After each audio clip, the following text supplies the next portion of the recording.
I love you.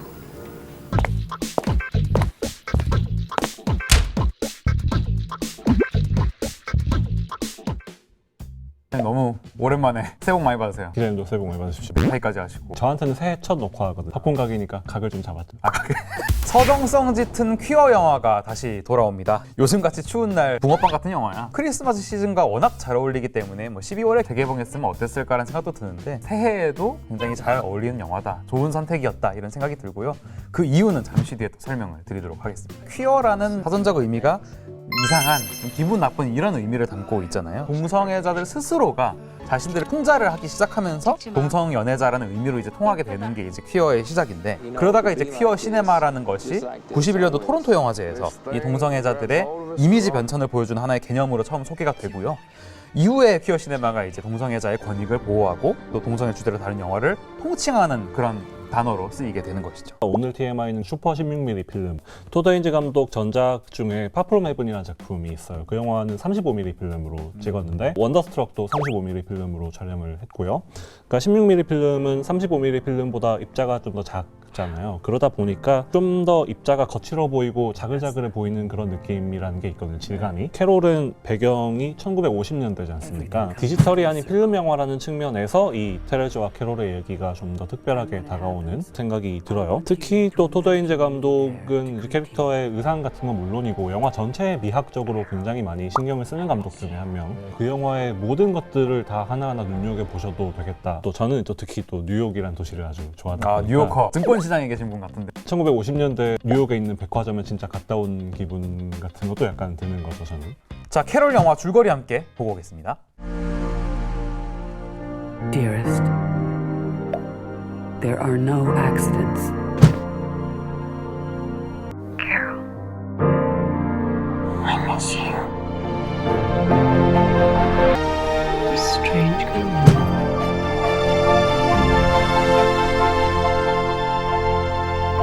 Flung out of space.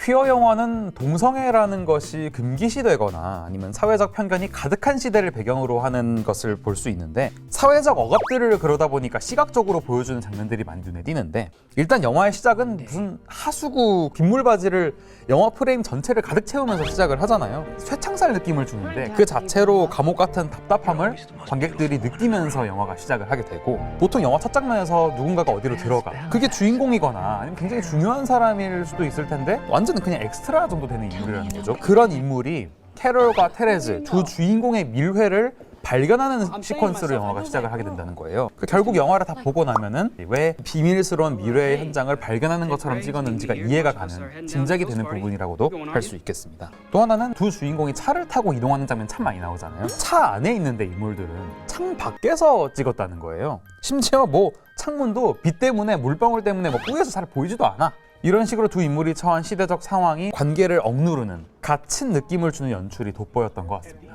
이란 감독인 아시가르 파라디 감독의 아무도 머물지 않았다라는 작품이 있어요. 이혼을 앞둔 부부, 별거진 그런 부부의 얘기인데 오랜만에 만나거든요. 영화 시작 장면이 공항에서 이제 한 사람이 입국을 하고 다른 한 사람이 기다리고 있어요. 그래서 그 남편이 저쪽에서 짐 찾고 있는 걸 이제 보고 불러요. 근데 두 사람 사이에 유리벽 같은 게 막혀 있어서 안 들리는 거예요. 아무리 불러도. 그래서 옆에 지나가던 사람이 발견을 하고, 아, 저기 당신 지인이다 해서 이제 알려줘서 알아요. 그런 장면이라든지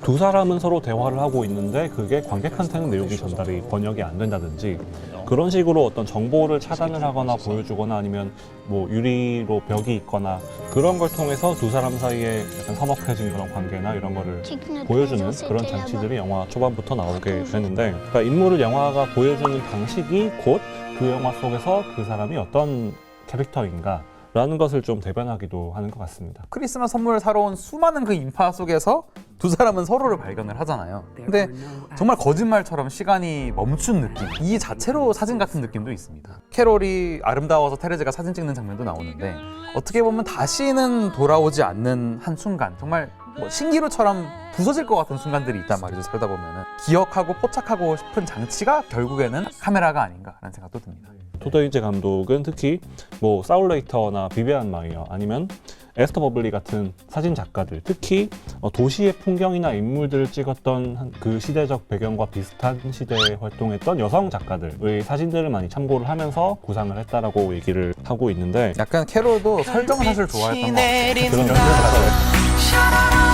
우리 왜 여행 가도 풍경 사진들 많이 찍잖아요. 그게 사실 지금 눈앞에서 보고 있는 게 너무 아름답거나 강렬하거나 아니면 앞으로 다시 보기 어려울 수도 있을 것 같다. 여기 언제 다시 올지 모르니까. 그래서 사진을 찍는 느낌인 것 같기도 한데, 같은 사진 찍는 건데 그 곡성에 사진 찍는 건 왜 이렇게 무섭죠? 와타시 와쿠마다. 그러니까 광학 기술이 아무리 발전해도 눈으로 보는 걸 그대로 재현해낼 수는 없죠. 어떤 대상을 카메라에 담는다라는 건 찍는 사람이 의도한 프레임 안에 그 대상을 포착하는 거지 않습니까? 내 눈앞에 지금 누군가가 인생을 바꿀 만큼의 그런 사랑을 하는 사람이 있다라면 나와 그 사람이 어떤 프레임을 이루고 있는지가 중요한 게 아니라 지금이 행복하게 느껴진다라는 사실 감각 자체가 중요하게 되겠죠.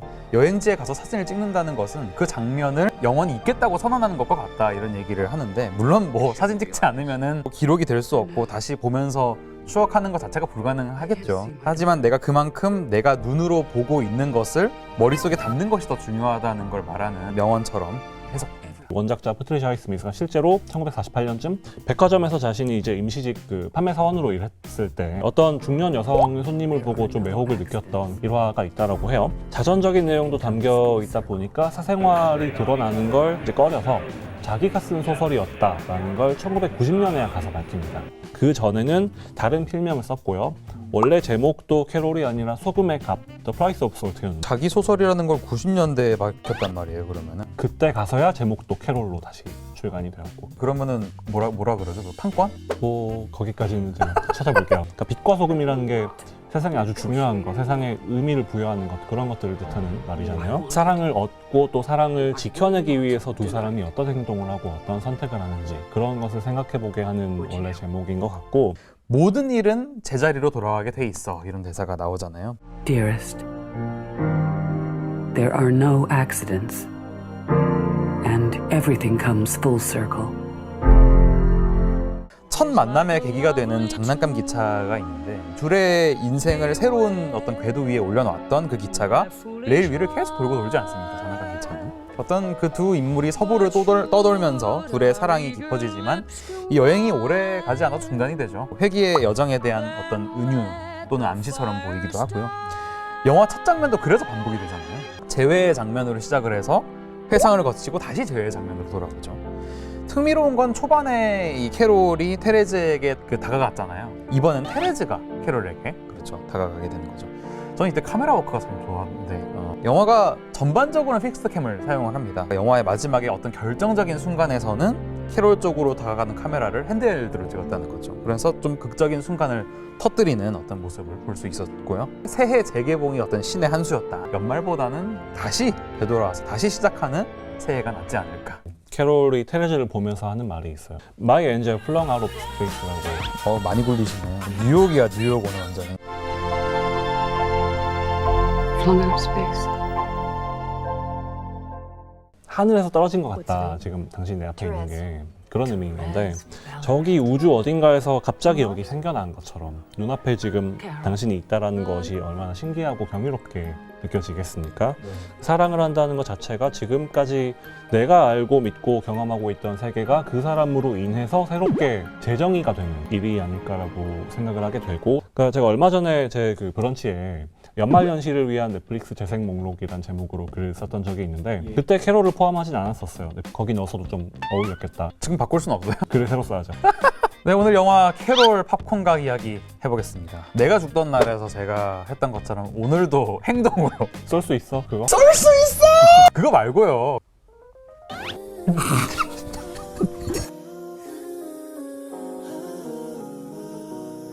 그간의 모든 추억과 캐롤이 테레즈에게 하고 싶었던 메시지와 그런 게 다 녹아있는 느낌인 것 같다. 함축을 하고 있는 것 같아서 그 자체로도 너무 아름다운 장면이었고 오늘의 팝콘 각도 이거다.